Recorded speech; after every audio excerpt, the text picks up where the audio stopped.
Welcome to Congregation Am Hayam and the Power of Community Enhancing Our Spirituality. Most of you know me. I'm Fran Landy. I'm the Adult Ed VP. On behalf of Brenda, President of CAH, the Board of Directors, and Rabbi Sachs, we are so excited to bring you Rabbi Joshua Hoffman. Once again, while we're disappointed that we're not together live, it's wonderful to have an opportunity to Zoom together. So first, simple housekeeping matters. All attendees will be muted throughout the program. This helps with that Zoom possible audio distortion. If you have any technical concerns, please put them in the chat box. And we will be having a Q&A later in the program. Please put any questions you would like answered in the chat box as you think of them. We will try our best to get to every question you have for Rabbi Hoffman if time permits. However, we will combine similar questions, so your question may be included in other comments and questions.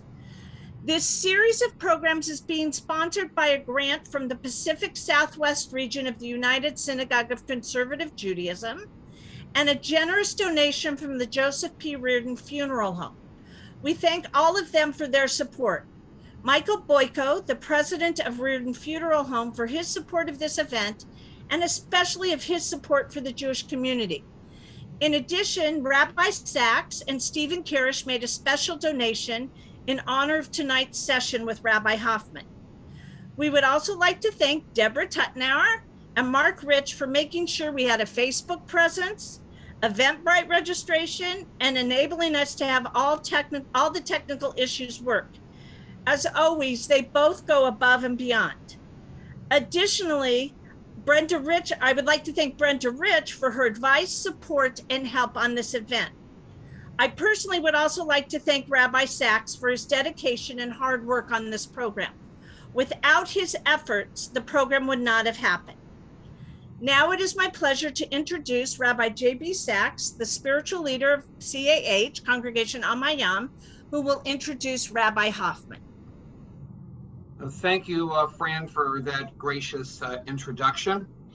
And I'm really excited this evening that to be learning from and all of us with Rabbi Joshua Hoffman.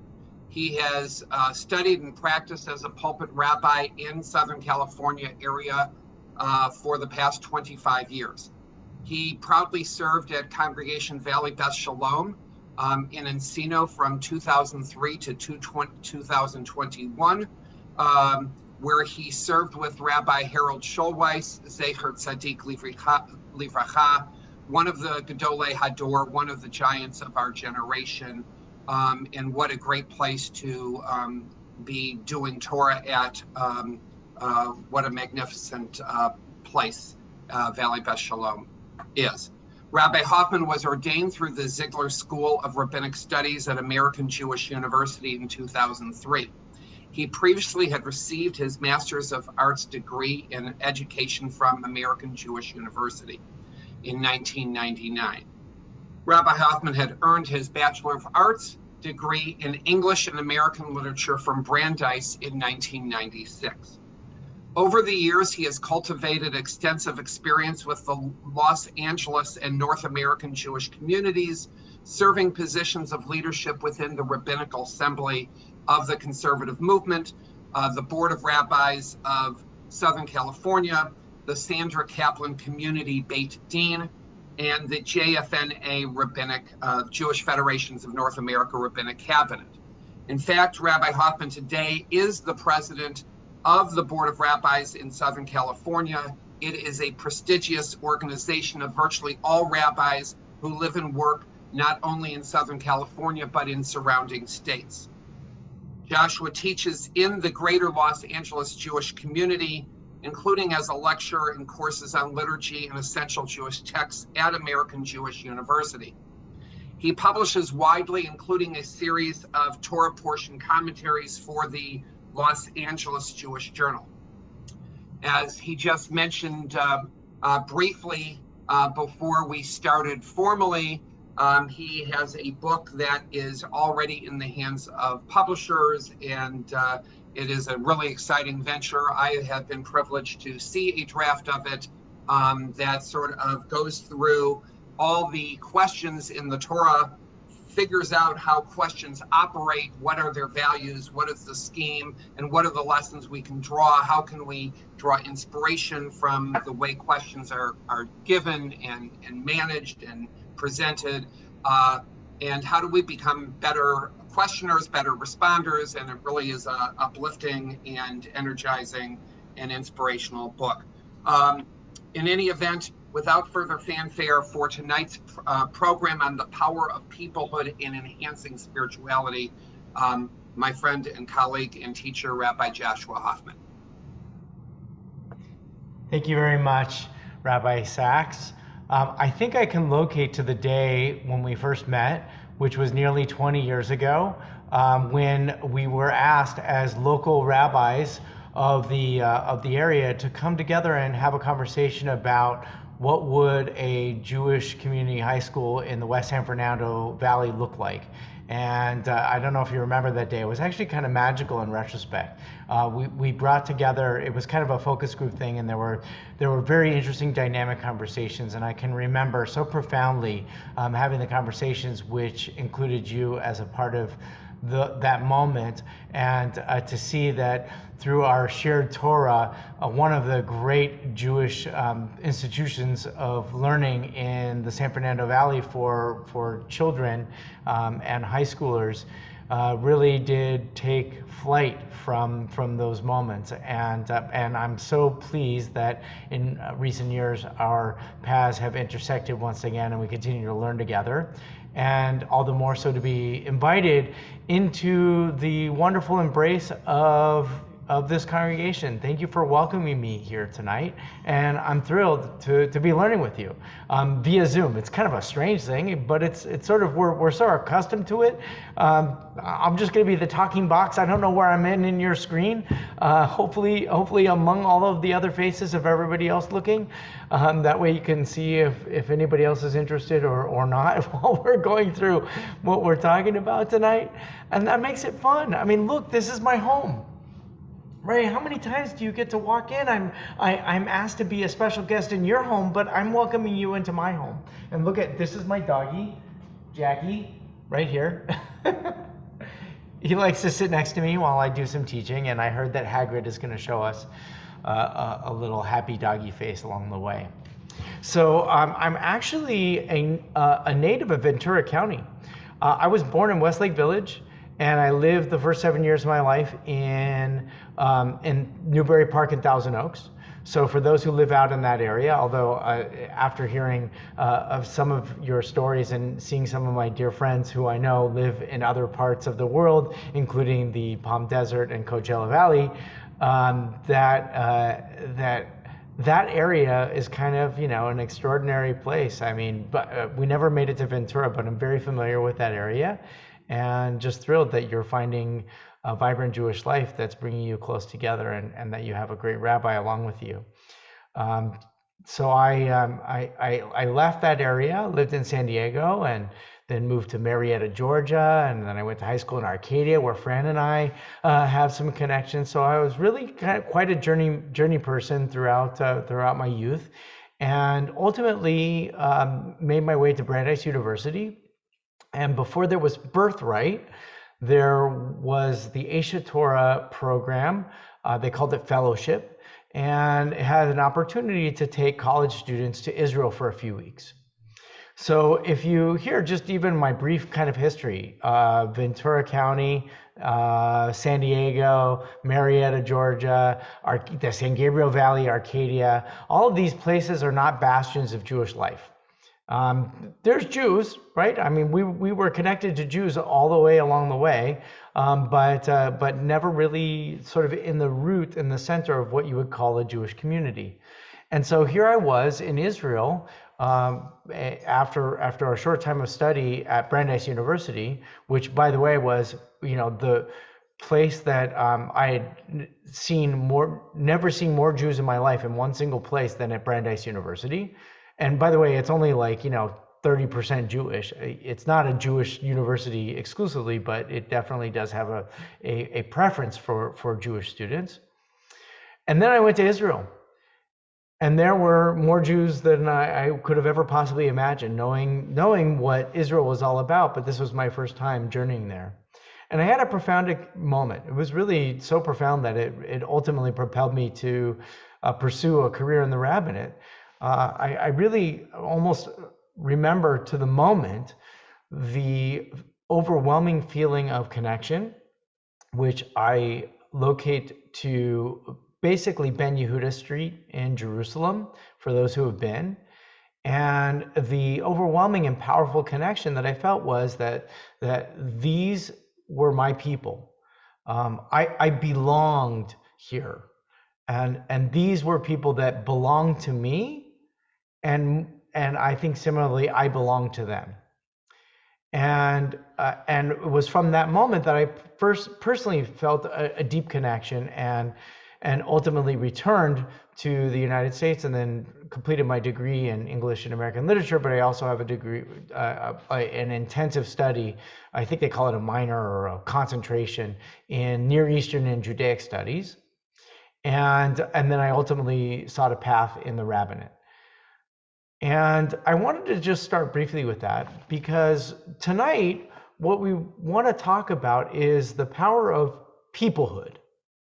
And I want you first to, hopefully maybe with your own stories, but also to hear a little bit about my approach to this, which is absolutely coming from a place that is seemingly on the outside.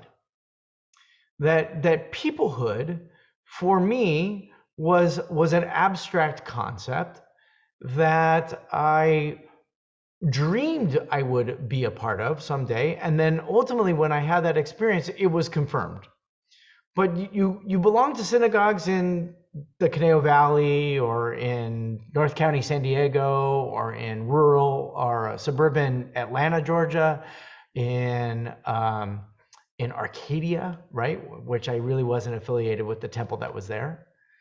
And the experience of belonging is very tangential.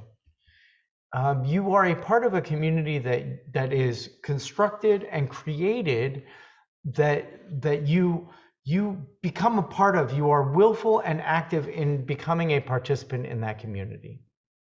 And for a person like myself, who had that experience, to all of a sudden be immersed in a place where everywhere you look and everywhere you see people, it's like the great quip of Ben Gurion. The Jewish people will have a state when there will be Jewish thieves and Jewish prostitutes, and there will be Jewish financial crooks, and all of the things that make the nations of the world what they are. There's wonderfully good people, but there's also kind of a reality that it means to belong to a collective group. Not everybody is exactly the same. And that realization that I had when I was a college student in Israel, and I said, these are my people and I belong to them, wasn't the more unsavory elements, but actually it was this profound recognition that the totality of my human experience, what it meant for me to be a person, was completely at home with being Jewish. And that everything that was a part of me was Jewish. And that was something that I had not felt before as a person. And so I really spent a good portion of my career not only understanding that, but also trying to create a welcoming presence for people who may be feeling a little bit distant or a little bit isolated from that idea of feeling at home. And while I think that my experience might have been unique, because I could certainly locate my own personal history in that, when you go through the tradition and you study a little bit more deeply, you understand that this concept of what peoplehood is really about is something that has been grappled with and explored and celebrated throughout the generations. And so what I wanted to do for a few minutes is I wanted to share with you some of the ideas that I think have percolated through the Jewish tradition to bring us to this moment. Mostly they're rabbinic texts, and some of them are biblical texts. And I thought I would just share them with you. Now, normally we would study them, But what I would like to do is I'll present the ideas with the story that I'm telling with you about my own personal journey, but also I think the story that we all share when it comes to the concept of peoplehood through the text. And if you have questions, as was mentioned before, please put your questions in the chat area. And once we conclude our learning, I would love to learn your responses or your additions or your counter sermons to the text that I have presented. So this is the way that we're going to learn together. So I'm going to share my screen, which is going to take us off a little bit of seeing each other. But go ahead and we will have an opportunity to at least see each other a little bit. Let's make sure that you can see this. How's that look to everybody? Can I get a thumbs up? Fantastic. Oh yeah. Oh, smaller? Too big? Bigger? Even bigger? No, everybody's okay. Andrea, come closer to the camera, will you? For those who don't know, Andrea and I go way back, right? And we have the best stories about putting chickens in the pot and stirring it up and singing Tashabat songs. It was the best. So the first thing that I want to share with you is a little bit about my own kind of experience. When you talk about people, when you talk about the sense of the people, you feel like it is a monolithic entity. The Jewish people is a totality. And you know that when we talk, and especially when we go a little bit further and we talk about peoplehood and the Jewish people, that we want to refer to something that refers to like what we call Klal Yisrael, the entirety of Israel. But here is a text that I think reveals the power of what that really means, at least in the eyes of the rabbis. So you might have read this text before, and with your permission, I'll just share a little bit. It says, one who sees the multitudes of Israel. And by the way, there is another reference of what are the multitudes of Israel? What does that mean? In the minds of the rabbis, that's 600,000 people. They derive that number. So somebody who sees a crowd of 600,000, right? Imagine it's like 11 Dodger stadiums, okay? It's a lot of people. So one who sees the multitudes of Israel recites, Baruch atah Adonai, blessed is the one who knows all secrets. So the Talmud asks, if you see a huge group of people, the thing that you should say in that moment isn't, wow, look at how many people came out for this wonderful celebration of something or demonstration. But you actually make the blessing, thank God for the one who knows all secrets. Why? Because somebody who sees the totality has to recognize that the people who are part of this big group are minds that are unlike each other and whose faces are unlike each other. So for the moment, when you're thinking about like the Jewish people, already this rabbi is teaching us that you cannot see the totality of a group without recognizing the uniqueness and the individuality of each of those people. Now just imagine in your mind, what does it take for you to recognize 600,000 unique individual faces? We are very smart human beings with the capacity to process a lot of information simultaneously, but it is impossible. It is absolutely verifiably impossible to take 600,000 unique individual minds and recognize them for their uniqueness. And so that's why you say a blessing, to say that each of these knows all the secrets, because there's something that each and every person in this multitude has to share. So here's the next part of the teaching, and maybe you've seen this before. I love this, and it's an important part of it. So Rabbi Ben Zoma once saw this big group of people, and he was on the Temple Mount when it happened, and he made the blessing. And then he added and praises God who created all these to serve me. Now, explaining why he said that additional blessing, he said, how much effort did the first human being have to exert before he found bread? He plowed, he sowed, he reaped, he sheaved, he threshed, he winnowed, he separated, he ground, he sifted, he kneaded, and baked. And only after all of those different things did he eat the bread that he had created. And I, Rabbi Ben Zoma, on the other hand, wake up, I open up my front door, and there is all of these things prepared for me. And even more in the 21st century, I had Grubhub deliver it to me without even having to get out of my pajamas. Right? Human society, according to this wonderful explanation, employs a division of labor in which each individual benefits from the service of the whole. Similarly, he says another teaching, and I just love to share it, and this is just for you in case you've never seen this before. How much effort did the first human being exert before he found a garment to wear? Well, he sheared and laundered and combed and spun and wove, and only thereafter did he find a garment to wear. And I, on the other hand, wake up and find all of these things prepared for me. All nations diligently come to the entrance of my home, and I wake up and find all these before me. So when Rabbi Ben Zoma sees a large crowd of people, what does he say? He says, not only does God know all the secrets of every human being, but also, thank God that there's all these people there to serve me. Now, you would say, wait a minute. Aren't you supposed to be serving them? Isn't that what Judaism teaches? Before we get to that idea, the very recognition is a very human recognition.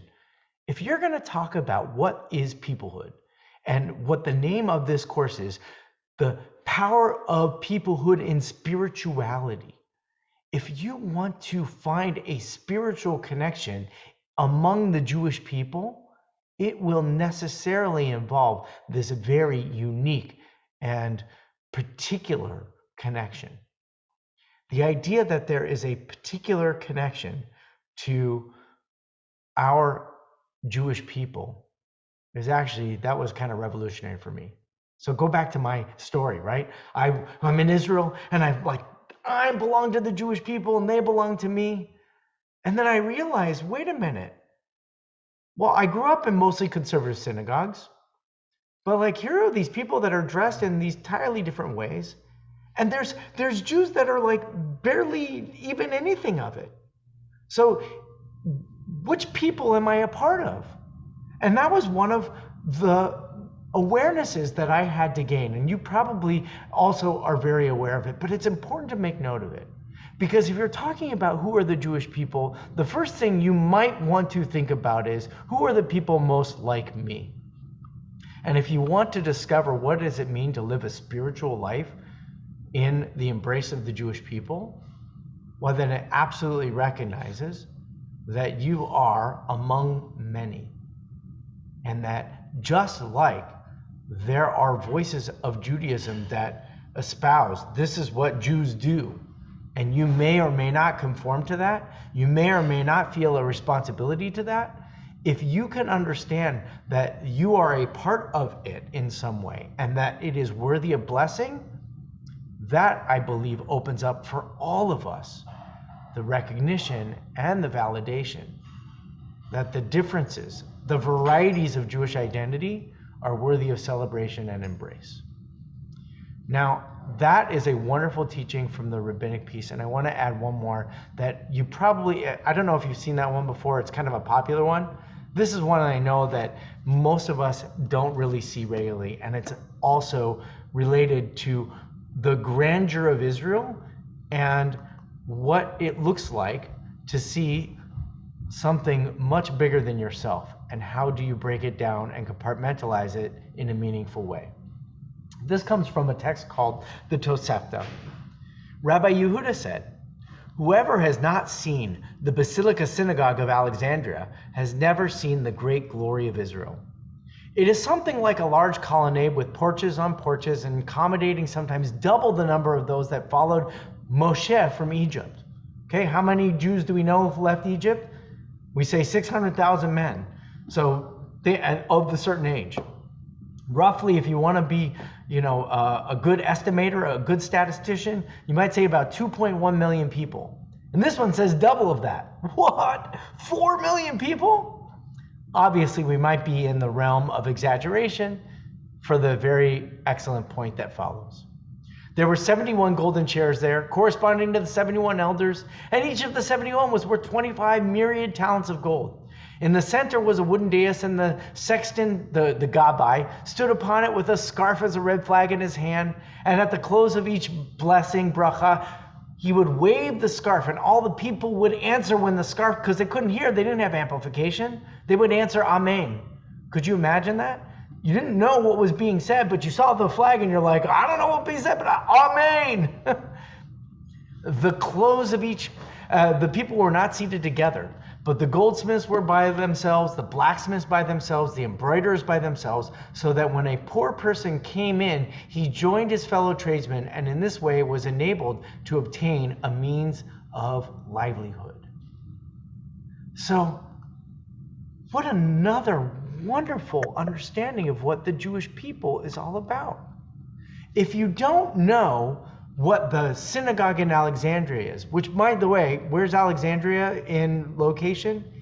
In Egypt, the very place that we're going to celebrate our departure from.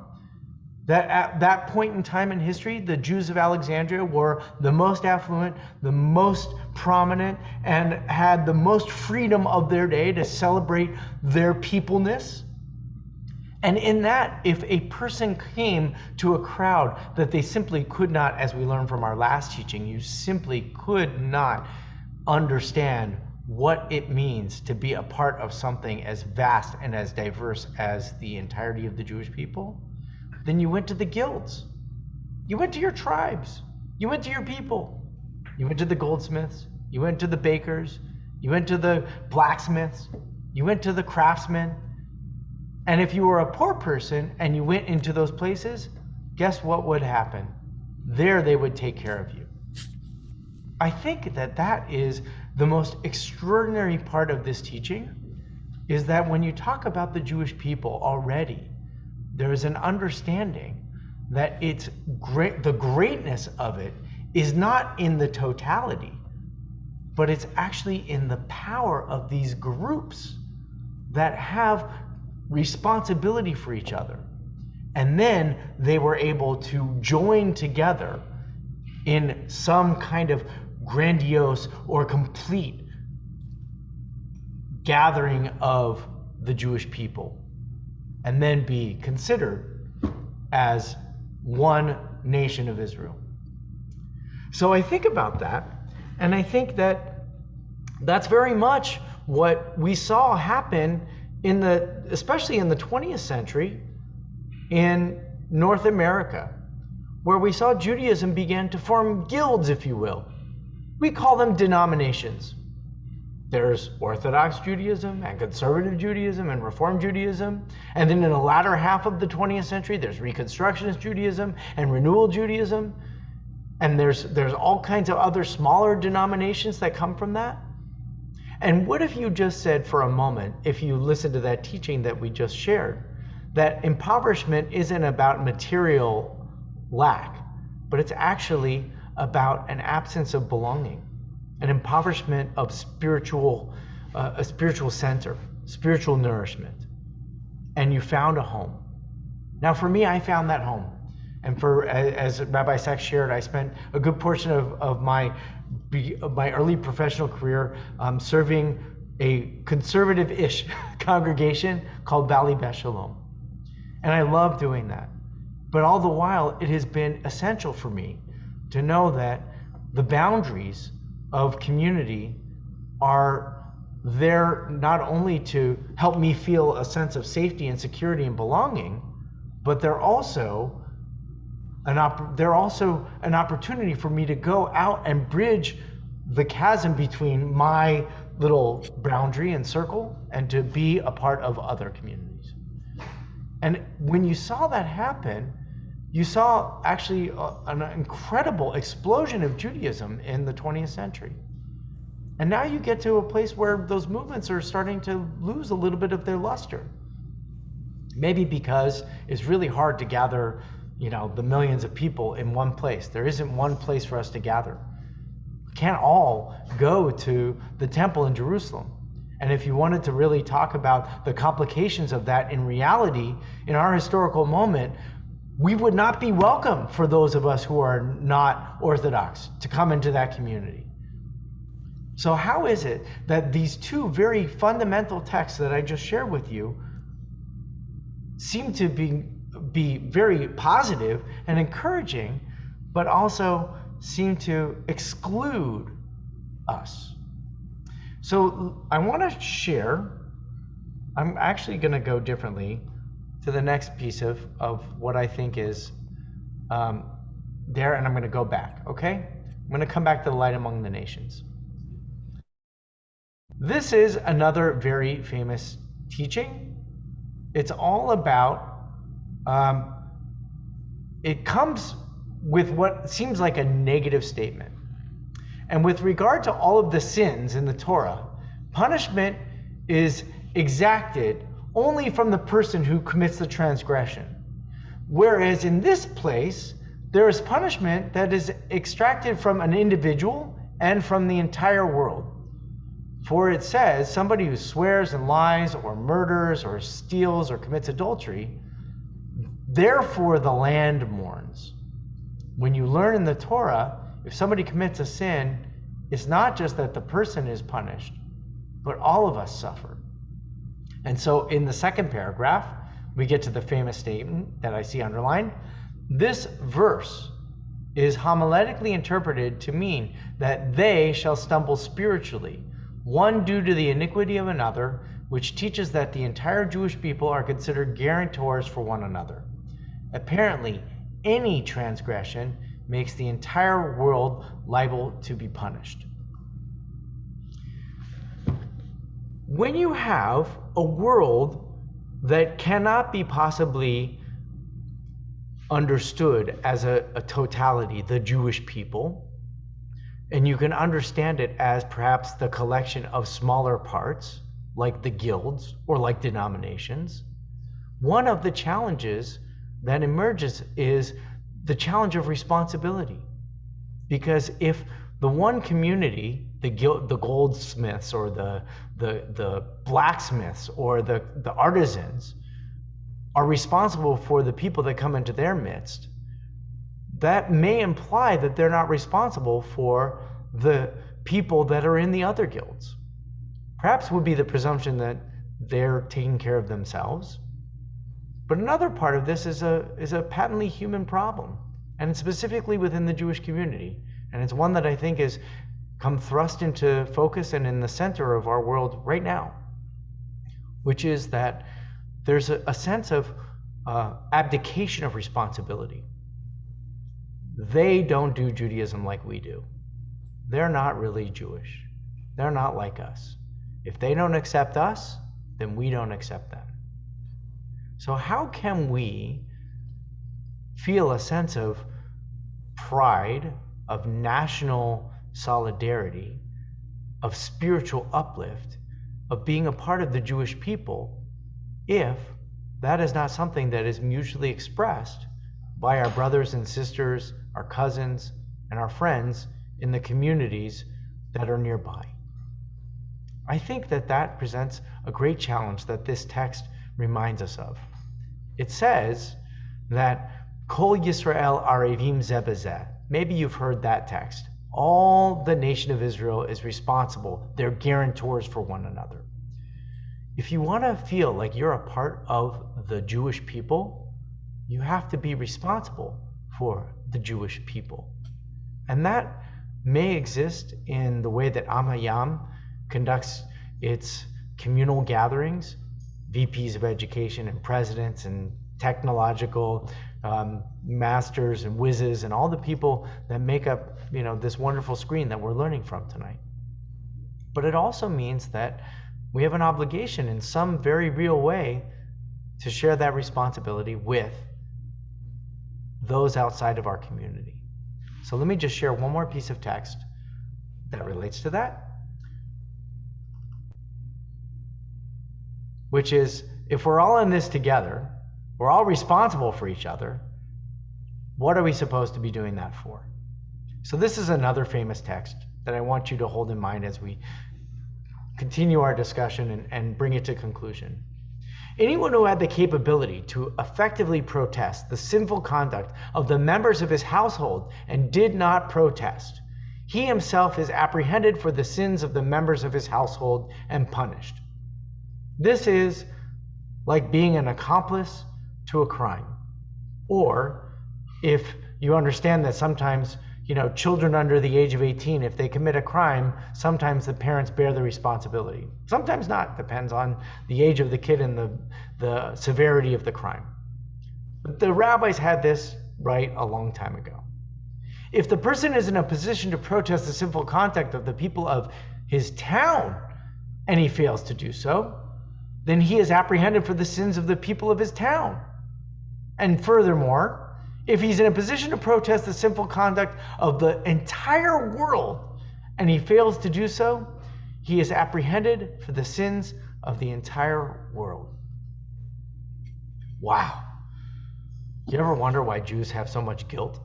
I think that kind of sums it up. Because if we're not taking responsibility for ourselves, then we're liable for punishment. If we're not taking care of the people in our communities, then we're liable for punishment.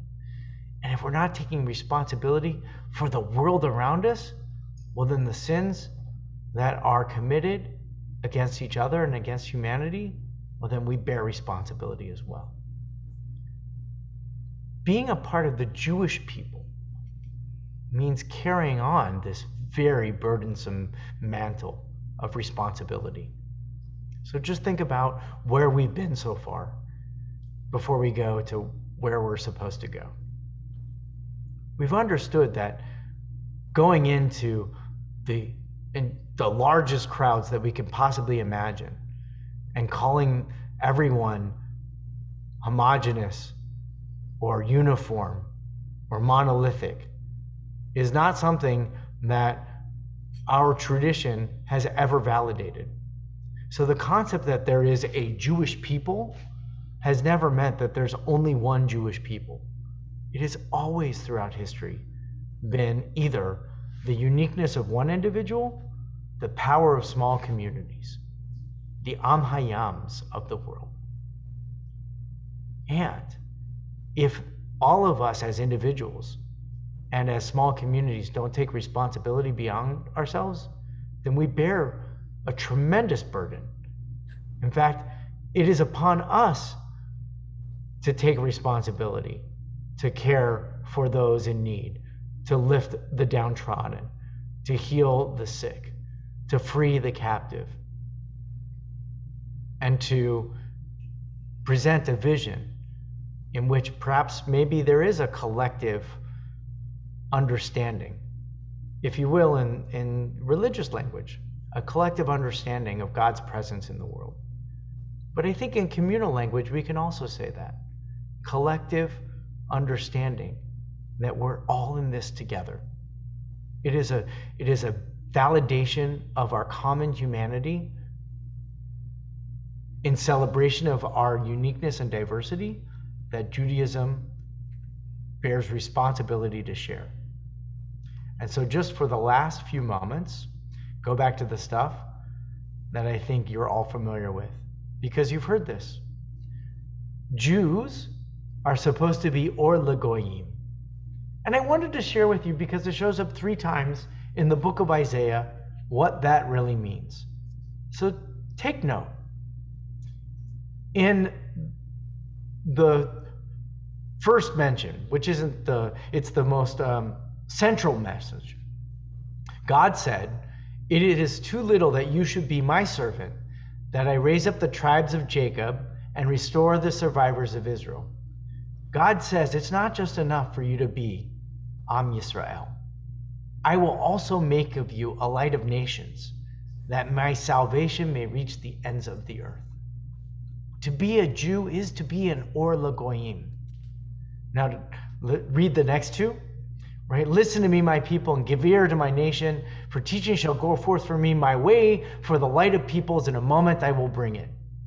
I, the Lord of my grace, have summoned you, and I have grasped you by the hand. I created you and appointed you a covenanted people, a light of nations, opening eyes deprived of light, rescuing prisoners from confinement, from the dungeons of those who sit in darkness." I wonder what light the prophet was trying to convey. because maybe we feel like the light that we as Jews are to be among the nations is like a candlelight, like the Shabbat candles. It's illuminating our homes. It brings a warmth and a closeness, but it's limited. It has only so much reach. You go down the block and you don't even know that there's a candle in one of the homes. Or maybe it's a floodlight. Maybe it's one of those great beacons like a lighthouse that's just shimmering throughout the fog across the seas, not only guiding the ships to safety, but also protecting them from the rocky crags which might cause them harm. Or maybe it's like LED lights. You ever unpacked an LED light? It's a pretty powerful light, by the way. But if you uncover the thing, it's a bunch of little tiny lights. It's a bunch of small lights that when they're brought together, they not only can illuminate vast halls, they can not only illuminate the world, but they're also efficient. They even save energy. Maybe the Jewish people, what peoplehood is and the spirituality of people is learning how to be a little bit more like LED lights, at least until they create a better form of electrical power. Because however it is that you envision it, and I actually celebrate all of those that I just described, they have to not only illuminate our path so that we can see each other more fully in our humanity, but they can also shed light for those who may be dwelling in darkness and need to see that they too can share in the burden of the responsibility of care for each other, of bettering this world, of truly becoming a member of Am Yisrael, the Jewish people, and sharing in this tremendous gift and this tremendous heritage that we have to be a light in the world. So I thank you for allowing me to talk for so long. And now I just wanted to open it up. And Rabbi Sachs, I know that you had a question or two, and if there was anybody that has some responses or questions.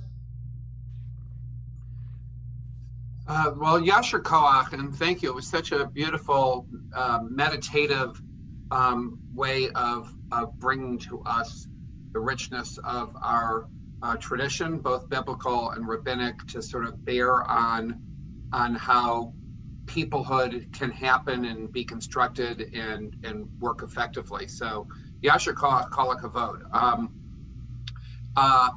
You may not be surprised, but I definitely have some thoughts and wanted to sort of share them with you and to get your thoughts on them, since you're our leader tonight, Rabbi. One thing is I'm just wondering, in previous ages, it seems to me that maybe all peoples were a lot more community oriented. People lived together in communities more. People lived close to each other in neighborhoods, whether it was Europe or in communities in North Africa or in Yemen. But Jews tended to live in very confined areas in close proximity to each other, and everybody sort of knew each other and each other's business. And there was a sense of caring that I think that was inculcated.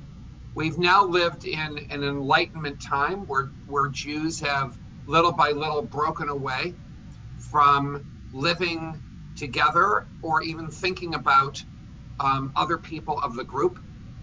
And we live in an American society where rugged individualism was part of our heritage, and where we're at an age where it is really all about me. It is what I want. And many people who might be Jewish are giving a lot less of themselves to a community of any kind. with the exception of maybe their neighborhood watch, which they do for selfish reasons.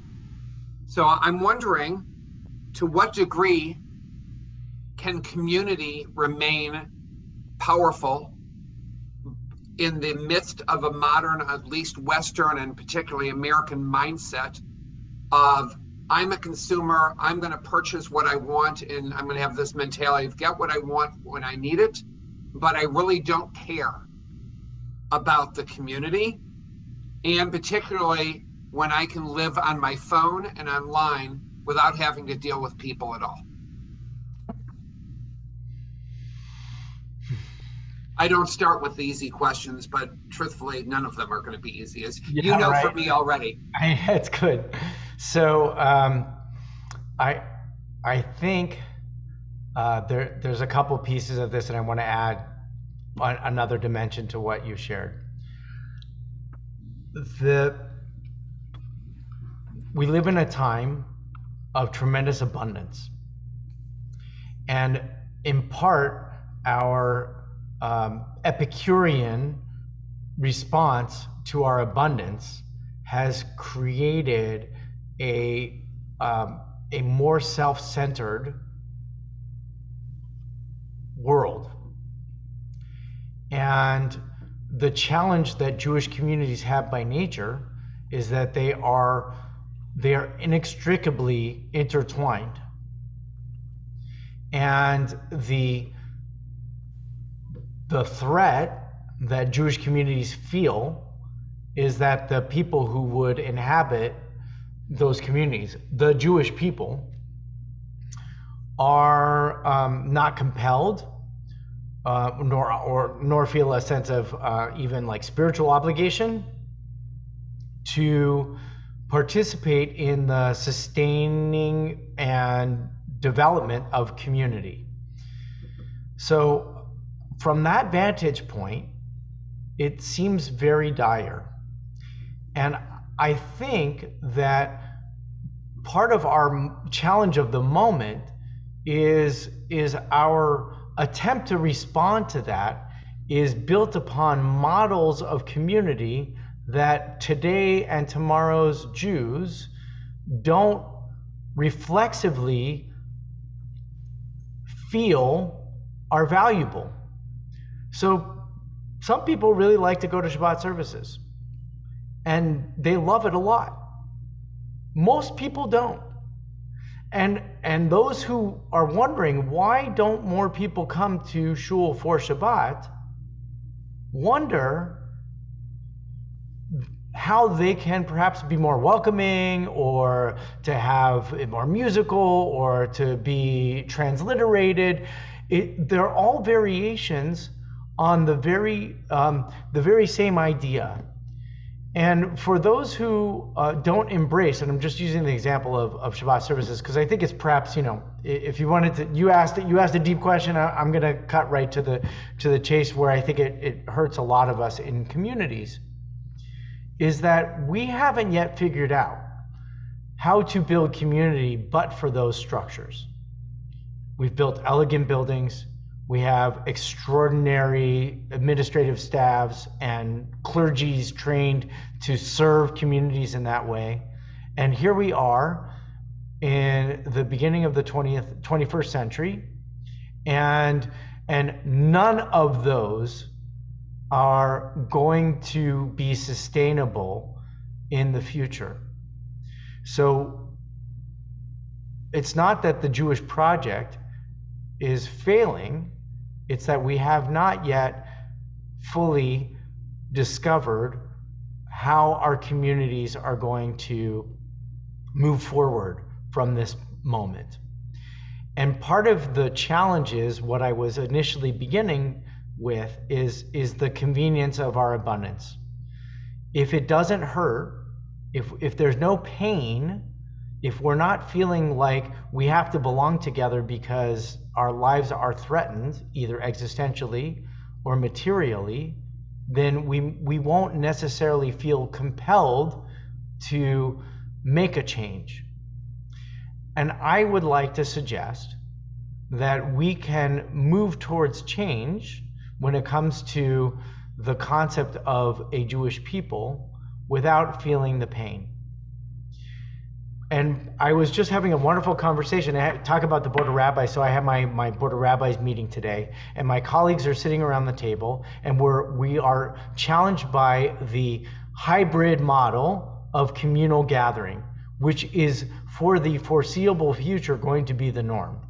So here we are, a community of learners, and we're all in various different places. And thank God we're doing that, because we're in Arcadia, and we're in the Coachella Valley, and we're in San Diego, and we're in Sherman Oaks, and I don't know where anybody else is right now, but you're probably in different places. And what a gift we have in being able to bring us together. So are we any less together than if we were sitting in a room and teaching? Maybe a little bit. There's a certain kind of energy connection that we're missing. But there's a reality that these last few years and the technologies that we have created to respond to our need have presented for us, that we are not only going to have to adapt to. Morph is perhaps a word that we use, like change, right? We're going to have to change what we do, but also that we can embrace. So my long-winded response to your very thoughtful question of how do you build a sense of peoplehood when people don't care about being a part of the Jewish people is I believe my colleague and friend is flawed, because I believe that people care about Judaism deeply. I think people are proud of being Jewish. I think the world is proud of Jews. As much as there is anti-Semitism, there's also a tremendous amount of pride in the world having Jews in it. And we know this firsthand because we have experienced the most horrific trauma of having that attempted to be stamped out from the world. And we know that in our lifetimes. But here we live with an enduring presence of the Jewish people and Judaism. And the question isn't, how do we make more people come to shul? The question is, how do we change to be a better Jewish people? And I think that's where it's something that is an opportunity. And I would leave it with I think what my colleague said with the Zoom thing, it's a both and proposition. It's not either or, it's going to be both in person and virtual. And I don't see anything wrong with that. Mm-hmm. Hope I answered that one okay. Beautiful. I want to just, I see that there's actually a couple of comments in the chat. So I'm going to let Fran, if you don't mind, sort of look through, and if you can tell me what the questions are, or if you can put them together in a way for me and to get to Rabbi Hoffman. But I want to say, Rabbi Hoffman, that I'm wondering, first of all, I was very moved about the way you spoke of Isaiah's text and the need for peoplehood to be accompanied by responsibility, and the need to not live in our own sort of ghettos, if you will, self-imposed, but really to be sort of interactive with the world. I just read that there was a recent poll in Israel that shows that there are something like 2.5 million Israelis who live in poverty. There's a poll that in this country, at least 20% of Jews live in poverty. I think 381,000 in New York City, which I never thought really had that much poverty. A lot of Jews in Florida live in poverty. And in a lot of our efforts towards community, I think we've sometimes ignore the need that we're supposed to be reaching out to.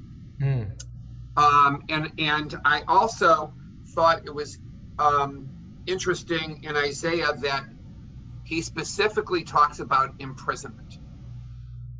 And while it's very nice to think about prison in a metaphoric way.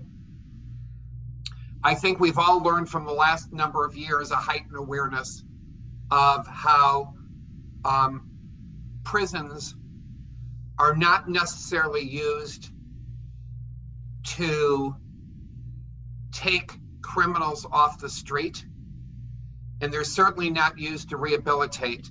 They are used to control entire populations. That is what prisons are for. And we have kept people without charge in prisons for dozens and dozens and dozens of years. We have been seeing how the prison system, especially since it has been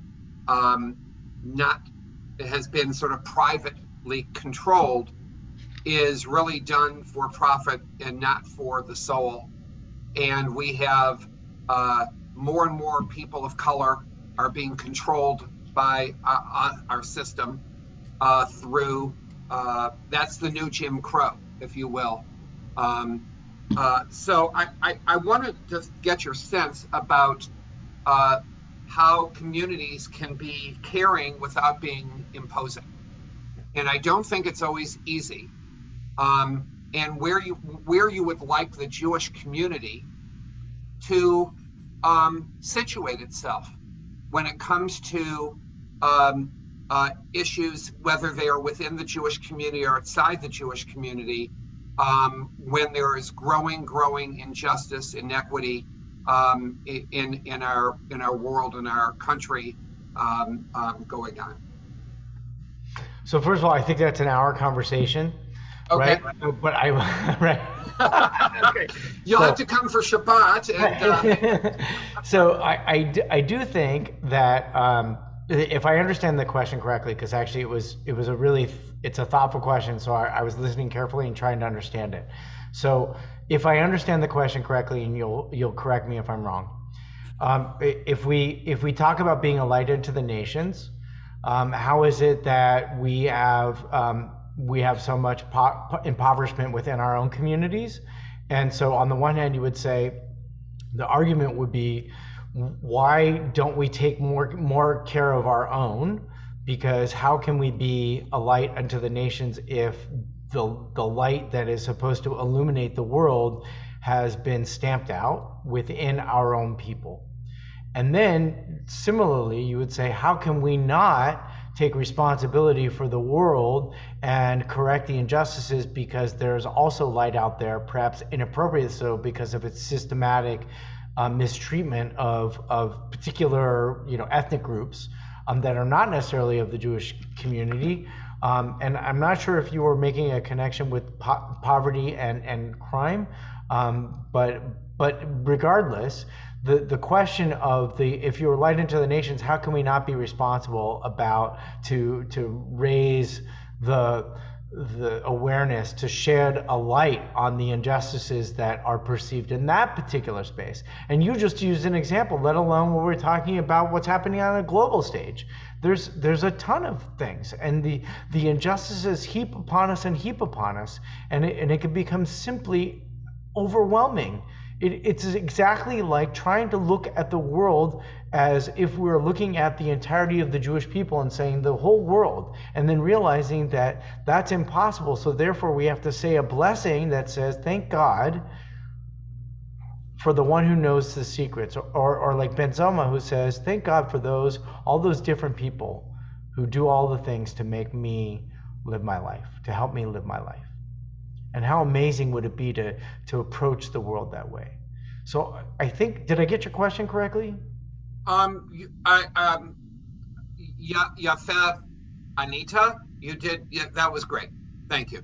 Okay. And I believe Fran has a question for you. I want to respond. Yeah, so I am going to attempt, and Deborah, if I don't do your question justice, like always, you can just say, okay, I'm going to ask it myself. So, okay.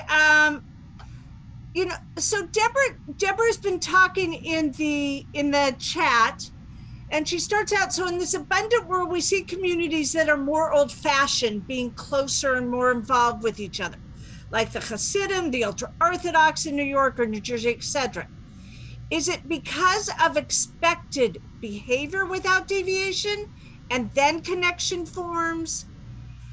Are services a part of that?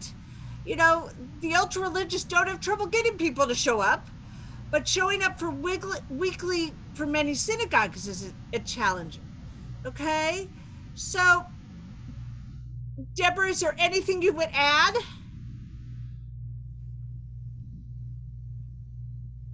You're muted. There you go. Now I'm not. And Andrea and I were actually having a conversation back and forth. So I was sort of playing devil's advocate and she was responding, and it started to be a good conversation. I was just asking because I just find it interesting that in communities that, we're talking about abundance, we're talking about the modern world, we're talking about how disconnected people are when we can be disconnected all over the world on Zoom.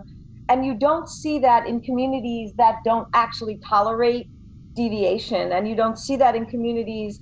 But so then the question becomes, is it real or is it manufactured? Like, is it like if you don't see 15-year-olds in the ultra-Orthodox communities in downstate New York not going to shul with their families on Saturday. They just would never do that. And here, if anyone could get their teenager to go to synagogue, that's a real accomplishment. And so is there then more community in that way of being? Or is there maybe not more community? It only appears that way because it's sort of forced, because it's expected? I'm not really sure where I'm going with this. It just started a whole line of thinking. Let me try to jump in, and Deborah, thank you, and Fran, thank you for framing it. And let me try to jump in and offer some thoughts. And then if you want to interrupt me because you're seeing it a little bit differently, then I'm happy to discuss it, and we'll talk for a moment. So first of all, I want to remind you of what I presented earlier, which is how naturally it is our inclination to perceive groups as monolithic, and to talk about communities and behaviors as universal. And I think if anything is true, and certainly I could give you examples. I mean, there was a television show about a Haredi that she left the Haredi community. Do you know that show? I watched it for like one thing and I was like, oh my God. And next thing you know, she's like, she's living it up. And you say like, okay, so is there a success in there that perhaps we are missing? And I want to say there's no comparison. The first thing is there's no comparison. There is a willful choice to live one's life in that community. And even if you were born into it, right, and you don't necessarily have a willful choice because you're a child, you would, even as an adult, have the opportunity to choose to become a part of that community. That's what it means to be a responsible adult. And people will willingly choose to be parts of those communities. Now, when we talk about the levels of abundance, which I was referring to the abundance of material wealth that being a part of the world has enabled access to so much of this world. And it's not just about money. It's because there are plenty of people that we would consider to be wealthy within these ultra-Orthodox communities by comparison. But it's about an abundance of having whatever you want, whenever you want, in any way that you want it. And I think that perhaps any community is going to have some kind of definition that it limits that. And it is your choice of what extent you want that limit to take place. And I think so. I know you got up and you were like, around. I hope you heard a little bit about what I said. Is that? No, I totally heard you. The dog was barking at someone at the door. Sorry. Right. And it's fine. But the idea that there is that we should not fall into the trap, if you will, of thinking that there are other communities that do this better than ours, because that is just simply not true under any circumstance. Then that kind of acknowledgement then turns to us and says, what kind of community then do I have to be? Now, you might admire certain elements of other communities, but I think that the text that we studied said, first of all, what admiration that we have for the uniqueness of our individuals and our groups. And we are an effective group of people when we take care of those people who are impoverished, whether they're spiritually impoverished or materially impoverished. And I would say that we could do better as a Jewish people to bridge the chasms when you talk about what Rabbi Sachs was talking about. When you talk about the material impoverishment of some of the communities that exist, we hold almost a disdain, because, and there's also, it's hard to penetrate because some of the communities are they refuse to accept that there's any other way of life other than theirs, and that there's a pain that is associated with that. I'm an optimistic person. I recognize that even in the 21st century, while there are still communities that are perhaps sheltered from the perils of modernity, or perceived shelters, that even those fringes are cracking, that even those boundaries are beginning to break. I'll give you a case in point. It's the fascinating one. Orthodox communities, or mainline Orthodox communities, are now having a serious conversation about how to address the use of electricity, because serious Orthodox communities have done a very good job of faking it for a very long time. They had the Shabbos goys, and they had leaving the electricity on, but there are consequences to this behavior that have potentially far-reaching consequences. You know, whether it's a wasteful use of electricity, but it's also a mental mindset of living your life in a legal fiction that does not satisfy. We know how to do it with selling our chametz for Passover, right? But what we don't do, but that's a one-time deal, right? Or, you know, once every 7 years, we sell our land to non-Jews so that we can cultivate the land, right? We have these things that we've done in momentary ways, but on a perpetual, daily, lifelong basis, it's unsustainable. That's my optimism is we have to change. Thank you, Rabbi Hoffman. Carolyn Block, I'm so happy to see you, Carolyn Block. It's so wonderful. I didn't realize that you're there. Okay.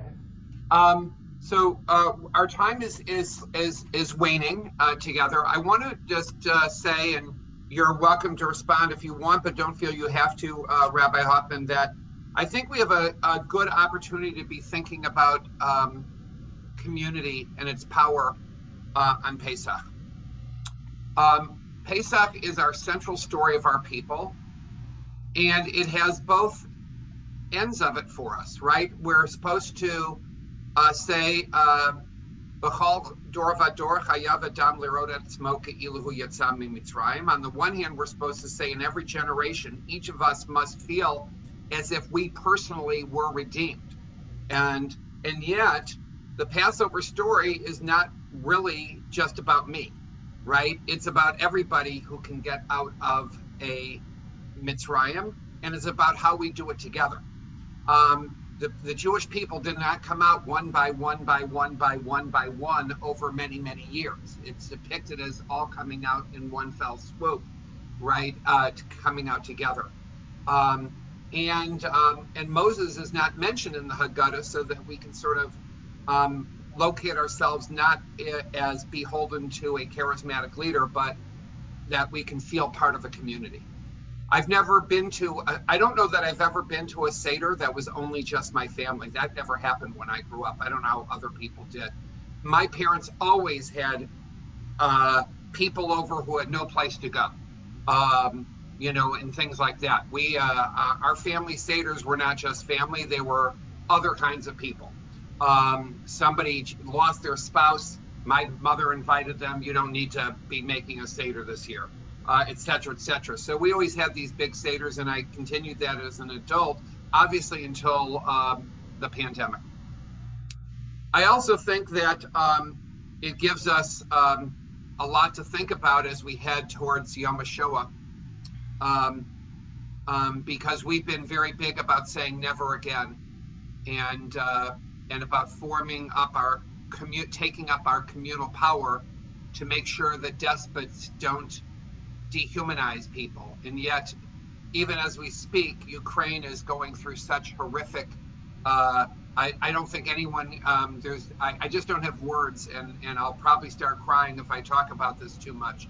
But seeing all the images that we've been seeing on a day-to-day basis, knowing that really this is really another genocide of people for a dictator's, own Mishigas. And I don't know what it means never again. And I don't know what it means for, how we as a community of people who care about other people, how we what we can do and what we should do in the moment. But I know that the Exodus story anchors us in caring about others, even as it anchors us in feeling how we've been taken care of by God and the community. So I'm just hopeful that we can make the use of this time in preparing for Pesach and in living Pesach to sort of live out and explore and deepen our feelings about the various communities to which we have feelings and allegiance. And I agree with pretty much everything. I loved your presentation, Rabbi, and I love the comments that people gave. It is definitely, easy to feel close to people today, even if you don't see them on Shabbat, right? And we've done such a great job in the midst of a trying 2.5 years or whatever it has been with the pandemic in all of our communities to do what we can to stay connected and to find ways for people to somehow be connected. And we should all be very, very proud of everything that we've done, and take a Dayenu moment, because when Passover is over, we're going to have more to do to continue that energy and that process of caring and connecting. So thank you all for this, and I'm going to turn it over to Fran. Thank you, Rabbi Hoffman. Yes, I'm turning over to Fran. Yeah.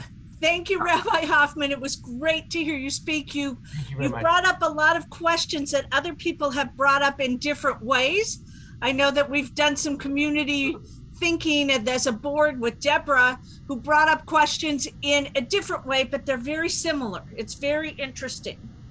So I want everybody to save the date. Our final event of this series will take place on Sunday, May 22nd, live in our sanctuary.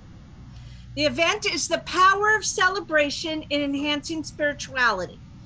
It will include a siyum, some learning, and a celebratory ritual to end our year together. Lunch will be held and a performance by the Rolling Steins, the musical group led by Cantor Michael Stein, who was our first presenter this year. There are sponsorship opportunities available for the special event, and information will be sent out and on our website beginning this coming week. Again, we want to thank our sponsors, the Pacific South Region of United Synagogue of Conservative Judaism, Mike Boyko and the Joseph P. Rudin Funeral Home, and Rabbi Sachs and Stephen Karish. Please visit our website at congregationamhayam.com to get information about our Passover classes, services, as well as our full schedule of regular classes, special events, and more. We want to thank you all for joining us today. I know it's a balance now that we're out of the pandemic, like how do you do in real life and Zoom? So I really want to thank you for taking the time, and we look forward to seeing you in the future. Shalom and lahitraot.